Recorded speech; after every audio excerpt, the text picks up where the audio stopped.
Good Thursday, everyone. This is meteorologist Dave Snyder at the National Weather Service with Alaska statewide weather.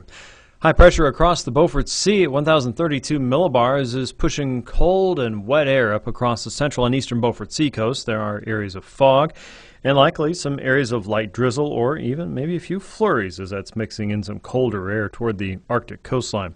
Across the eastern interior, we'll see a few more clouds this afternoon. Showers continue around Eagle, southward toward Northway and Tok.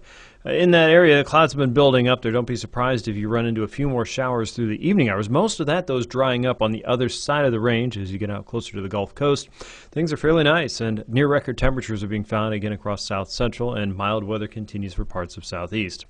A look out west shows low pressure across the southern Bering Sea at 995 millibars. A deep southerly flow will continue across the Bering Sea, and the colder waters there working together to produce widespread cloud cover and IFR conditions for regional pilots.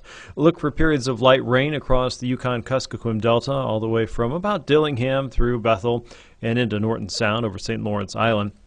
Many areas will be drying up, though, around the Seward Peninsula and the middle Yukon Valley. Expect even more clear sky as we head through the rest of tonight. Clouds will be a little bit further to your north and east, and under some of that, especially in the north slope, watch for areas of fog on either side of a stationary boundary fairly close to Prudhoe Bay and Dead Horse.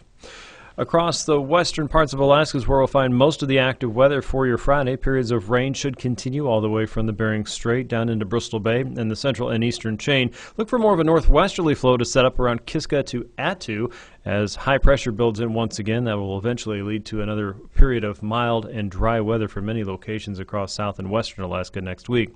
Across southeast, a trough of low pressure will induce a little bit of a wind as we head into your Friday and Saturday. Probably some breezy conditions around the Lynn Canal. Most locations will not have too much of a stiff wind to contend with for your Friday.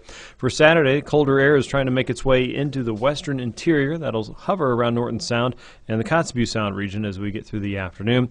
Rainfall is expected in the same places across southwest and into Kodiak Island. Maybe some light rainfall moving its way into the Kenai Peninsula by Saturday afternoon. Most of the interior and most of south central should be dry with high pressure in the eastern Gulf. With Alaska statewide weather, this is meteorologist Dave Snyder. Find us online at weather.gov/Alaska.